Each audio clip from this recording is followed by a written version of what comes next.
اولیاء کا تو مقام یہ ہے امام الانبیاء کے غلاموں کہ تین بھائی تھے حضرت ربیع بن حراش، حضرت ربیع بن حراش اور ایک اور تھے ان کے بھائی، اور تینوں بھائی اتنے متقی اور پرہیزگار تھے، اللہ کے ولی تھے۔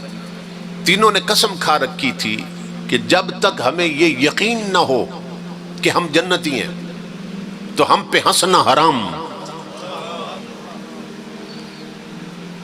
وہ لوگوں کو کہا کرتے تھے اگر جہنم جانا ہے تو ہنسنا کیسا؟ تقوی اتنا تھا کہ اگر دوزخ میں جلنا ہے تو پھر ہنسنا کیسا؟ قسم کھا رکھی تھی جب تک ہمیں معلوم اور یقین نہ ہو کہ ہم جنت جائیں گے ہم نہیں ہنسیں گے، ہنسنا حرام ہم پہ۔ اور محدثین لکھتے ہیں کہ کسی نے انہیں زندگی میں ہنستے نہیں دیکھا، اتنا خوف خدا تھا کہ اگر دوزخ میں جلنا ہے تو پھر کیا ہنسنا ہے۔ ایک بزرگ تھے اللہ کے ولی، تو راہ چلتے ہوئے ان سے کوئی پوچھ لیتا نا سلام دعا کے بعد، حضرت حال کیسے ہیں آپ کے؟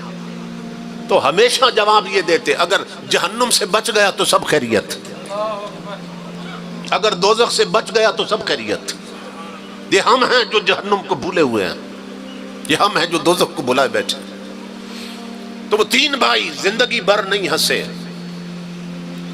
اور محدثین علماء بیان کرتے ہیں ان کے زمانے کے، وہ کہتے ہیں زندگی میں تو انہیں ہنستے نہیں دیکھا، مگر عجیب بات کہ اپنے اپنے وقت پر جب تینوں بھائی فوت ہوئے تو ہم انہیں تختے پہ لٹا کے غسل دے رہے تھے اور وہ ہنستے جا رہے تھے۔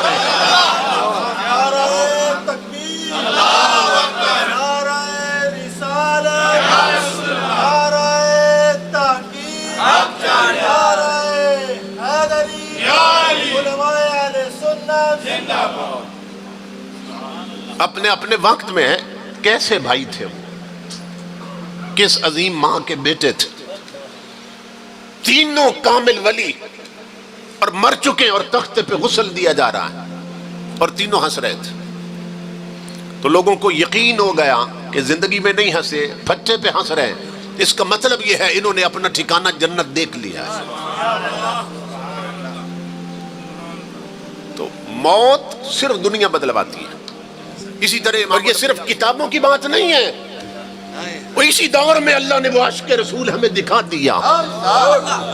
بڑے بڑے چودھری، ملک مار اور راجے مر جاتے ہیں، بڑے بڑے وڈیرے اور جاگیردار مر جاتے ہیں، مگر آپ دیکھتے ہیں کہ ناک سے خون بہنا شروع ہو جاتا ہے، منہ ٹیڑھا ہو جاتا ہے، پھر یہاں کپڑا باندھ دیا جاتا ہے سر سے گزار کے، منہ سے رطوبت بہتی ہے، جاگ نکلتی ہے، رال ٹپکنے لگ جاتی، چہرے بگڑ جاتے ہیں، مگر امام الانبیاء کے غلاموں وہ عاشق رسول جو ویل چیئر پر بیٹھا رہا، خود تو نہیں چلا مگر لاکھوں کو چلنا سکھا گیا۔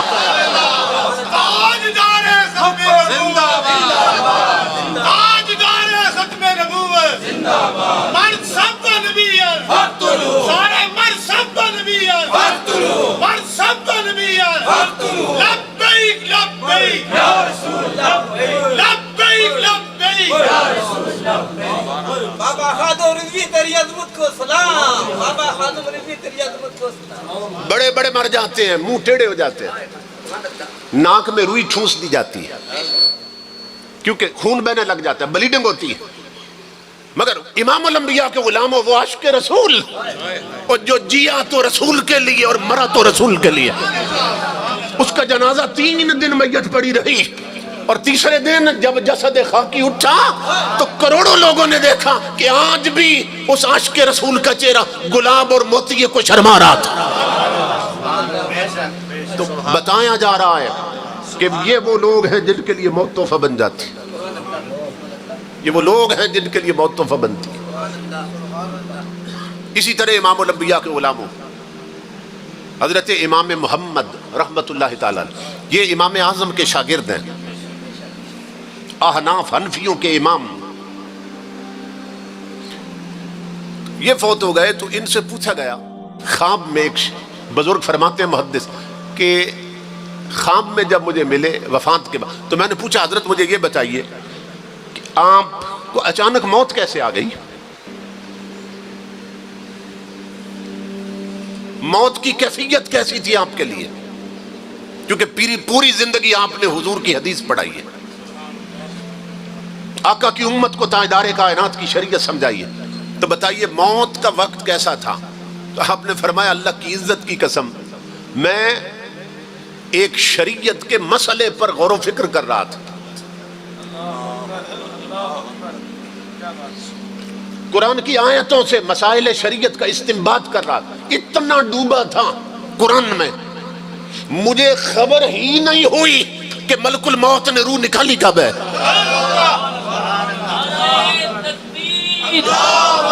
نعرہ رسالت، نعرہ حیدری. اور جب مجھے تختے پہ غسل دے رہے تھے اس وقت اس مسئلے سے میری توجہ ہٹی. اس مسئلے سے، اس آیت سے جس سے استنباط کر رہا تھا مسائل، اس وقت توجہ ہٹی جب تختے پہ غسل دے رہے تھے. تو میں نے یہ دیکھا کہ میں تو خود نہ آیا کرتا تھا، مجھے کیوں نہ لایا جا رہا ہے. تو اس وقت پتا چلا میں تو مر چکا ہوں. اسی لیے علامہ اقبال کہتا ہے فنا کیسی، اللہ کے یاروں کے لیے، رب کے پیاروں کے لیے فنا کیسی، بقا کیسی جب اس کے آشنا ٹھہرے. کبھی اس گھر میں آ نکلے، کبھی اس گھر میں جا ٹھہرے. تو موت، اور امام الانبیاء نے اس پہلو پر اپنے اس ارشاد سے بھی وضاحت فرمایا تحفۃ المؤمن الموت. امام الانبیاء نے فرمایا دنیا میں یار یاروں کو تحفے دیتے ہیں، اللہ رب العزت موت بھی اپنے ولیوں کو تحفہ دیتا ہے. موت کا تحفہ دیتا اللہ اپنے ولیوں کو. تحفۃ المؤمن الموت، مومن کے لیے موت اللہ کی طرف سے تحفہ ہوتی ہے. قبر تک پہنچنے تک نا، حدیث پاک کے مطابق جو حضور کا سچا غلام ہے اس کو 2 تحفے دیے جاتے ہیں اللہ کی طرف سے. 2 تحفے جب اس دنیا کو چھوڑتا ہے اور قبر تک پہنچتا ہے نا، تو حدیث رسول میں اسے 2 تحفے دیے جاتے ہیں. نمبر 1 تحفہ موت کی شکل میں اسے دیا جاتا ہے، موت کی شکل میں. اور امام سیوطی نے لکھا ہے کہ حضور کے کچھ غلام ایسے اور اللہ کے عاشق ایسے ہیں کہ اللہ رب العزت جب ملک الموت کو بھیجتا ہے نا ان کی طرف، تو اسے ایک پھول دیتا ہے اللہ رب العزت. اور اللہ رب العزت فرماتا ہے کہ میری طرف سے اسے پہلے سلام کہنا جس کی روح نکالنے جا رہے ہیں، اور پھر میری طرف سے یہ اسے پھول کا تحفہ دینا کہ میں جس کا قاصد بن کے آیا ہوں اس یار نے نہ تمہیں تحفہ بھیجا ہے. امام الانبیاء کے غلاموں، وہ جب تحفہ لیتا ہے، رب کا عاشق ہے کہ میرے محبوب نے مجھے تحفہ بھیجا اور پھول کا تحفہ بھیجا ہے، تو ملک الموت اسے دکھاتے ہیں پھول کا تحفہ، یہ تیرے محبوب نے تیرے لیے تحفہ بھیجا. امام سیوطی فرماتے ہیں اس کا حال یہ ہوتا ہے کہ وہ وجد میں آ جاتا ہے، یار کا تحفہ دیکھ کر وجد میں آتا ہے، اور ابھی ملک الموت اس کے جسم کو ہاتھ نہیں ڈالتا کہ روح نکالے، اس کی روح اچھل کر جسم سے خود رب کے تحفے میں آ جاتی ہے. اس وجد میں اس کی روح جسم کو چھوڑ دیتی ہے اور خود اس پھول میں آ جاتی ہے. ملک الموت کو بھی روح نکالنے کی ضرورت نہیں پڑتی. تو بعض کے ساتھ تو یہ ہوتا ہے، اسی لیے حضور نے مثال دی کہ بعض حضور کے عاشق ہے مومن، اللہ رب العزت ان صاحبزاد گان کا سایہ اہل سنت کے سروں پہ دراز فرمائے. تو یہ ہوتا ہے. اور کچھ ایسے ہیں کہ 6 مہینے ایڑیاں رگڑتے ہیں مگر روح نہیں نکلتی. کیوں؟ اس لیے کہ سب کا کردار ایک جیسا نہیں ہوتا. تو جب سیرت اور کردار ایک جیسا نہیں ہے تو پھر موت بھی ایک جیسی نہیں ہوتی ہے.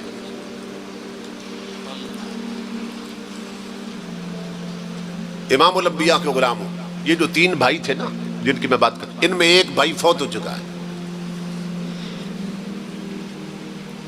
اور اس وقت حضرت عائشہ صدیقہ زندہ تھی، ام المومنین رضی اللہ تعالیٰ. اس دور کی بات، ایک بھائی فوت ہو چکا تھا، میت کو غسل دے چکے تھے، کفن پہنا چکے تھے، لیکن گھر میں رکھ کے نا، جیسے ہمارے ہاں عادت ہوتی ہے کہ کوئی ابھی نہیں پہنچا تو اس کا انتظار ہو رہا ہے، اس وقت بھی کسی کا انتظار کر رہے تھے کہ وہ آ جائیں تو پھر میت اٹھاتے ہیں، جنازہ اٹھاتے ہیں۔ امام الانبیاء کے غلام ہو حضرت شیخ ابو طالب مکی لکھتے ہیں رحمت اللہ تعالی علیہ، آپ فرماتے ہیں انہوں نے اپنے چہرے سے خود کفن ہٹا دیا، میت پہ میت پڑی ہے جنازے پر، چار پائی پر میت پڑی ہے، کفن پہن چکے، خود اپنا کفن چہرے سے ہٹایا اور آنکھیں کھول دی، اور گھر والوں کو فرمانے لگے اجلونی قدمونی ان ابا القاسم ينتظر الصلاۃ علیہ، کا لیٹ نہ کرو، کسی اور کا انتظار مت کرو، جلدی لے جاؤ مجھے جنازہ گاہ میں، کیوں کہ مدینے سے کملی والے میرا جنازہ پڑھنے کے لیے تشریف لا چکے ہیں۔ والضحى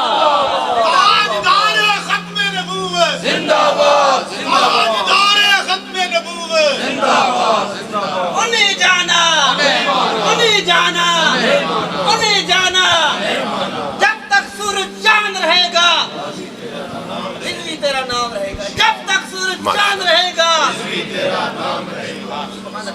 کہاں تم کسی اور کا انتظار مت کرو، جنازہ گاہ میں محمد عربی صلی اللہ علیہ وسلم میرا جنازہ پڑھنے کے لیے تشریف لا چکے ہیں۔ یہ صورتحال، یہ وہ لوگ ہیں جن کے لیے موت تحفہ بنتی ہے۔